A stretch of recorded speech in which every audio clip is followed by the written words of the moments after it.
Ladies and gentlemen, I am Wen J Whan, the first author of this presentation. We have developed hardware and software of MTSeis, which has been used in Taiwan, Japan, China, and Philippines.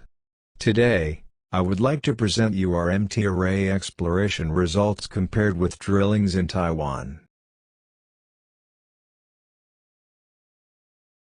The contents of today's presentation are: first, I will show the advantage of MTSeis exploration. Second, I will show the MTSeis results at Huang area northeast of Taiwan. Third, is our MT results at Qipen Taidong, eastern part of Taiwan. Fourth, is the third comparison in Datun volcanic area around Jinshan No. 1 geothermal well, drilled by Chinese Petroleum Corporation. The last would be our conclusion. For array data acquisition, we use at least 3 simultaneously recording stations for stacking and to identify the uncorrelated noise using variance techniques and Wiener filter to predict and replace the spike. One of the stations could be a remote reference so that it will take the advantage of the traditional remote reference MT exploration method. Example of the spike by variance technique for 4 simultaneously recorded MT stations on the right-hand side of the slide.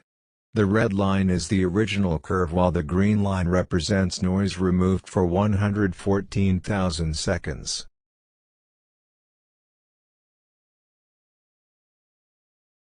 This slide shows 2 deep wells, HTL No. 1, HTL No. 2.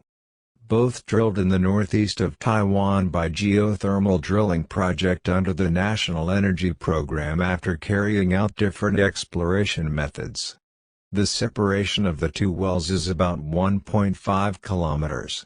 Well HTL No. 1 was drilled to a depth of 2,200 meters with highest measured temperature of 70 degrees at the bottom of the well. The well did not discharge. Well HTL No. 2 reached to a total depth of 2,800 meters with a maximum measured temperature of 120 degrees at the bottom of the well. HTL2 is quite fractured. It meets an obvious fracture zone between 1,800 meters and 2,300 meters. HTL2 discharged clean water with a flow rate of 130 tons per hour without obvious calcium or silicate precipitation. It is believed that the well intersected a fault, probably the Lanyang River Fault. The low resistivity seems to represent a fault with local alteration on the formation near the surface from the hot fluid. This slide shows our MTSeis results around the area.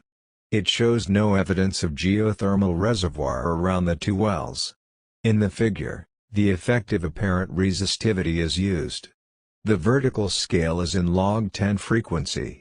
The frequency ranges from 400 to 0.001 Hz. HTL No. 2 is close to a low resistivity zone at the local surface. It may explain why HTL No. 2 is better in temperature and flow rate. There is a low resistivity zone along line A to A' on the surface in a northwest to southeast direction located in the southwest of the drilling sites. The low resistivity seems to represent a fault with local alteration on the formation near the surface from the hot fluid along line A to A'.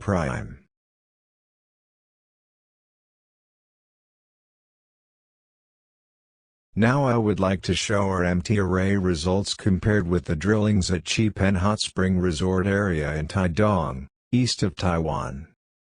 This slide shows geographic locations of the MT stations, the well and the profile B2B prime.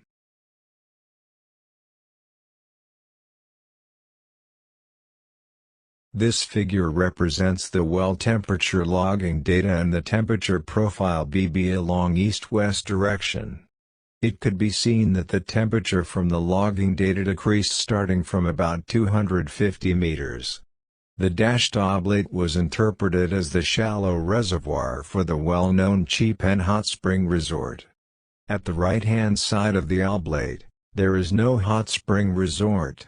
The shallow hot water was said to come from Jianchin Fault as shown on the right-hand side of figure. This slide represents the effective apparent resistivity distribution with respect to frequency from the MT array along B to B' profile. The red zone on the upper left of the figure coincides with the location of hot spring reservoir at shallow depth. From the current data, the heat source seems to be very deep and the evidence for the channels between the heat sources and the shallow hot spring reservoir is very weak. More MT surveys suggested and the induction vector could be applied to delineate the channels between the heat source and the shallow hot spring reservoir.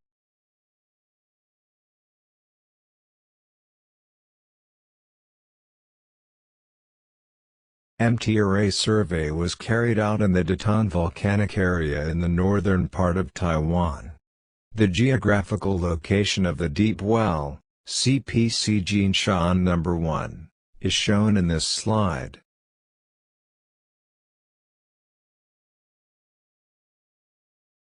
This figure shows the effective apparent resistivity distribution with respect to frequency along profile A to A' with interest on CPC Jinshan No. 1 well.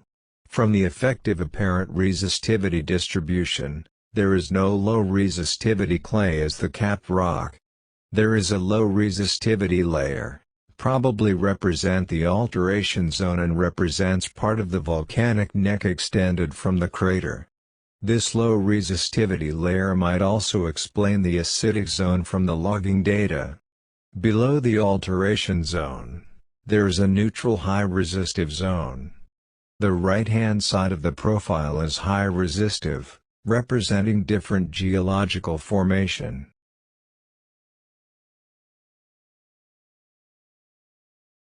This slide is the temperature profile for well CPC Jinshan No. 1 with respect to depth. One could see the temperature drops from about 350 to 850 meters, representing the cold water injection. It starts to increase again from about 900 meters.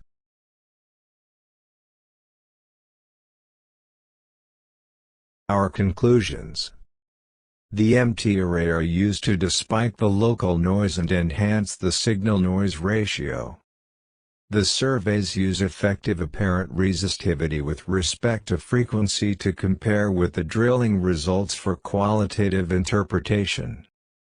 The results show that the drilled wells are located outside of the delineated possible geothermal reservoir. This could explain why the drilled wells are not successful for geothermal development.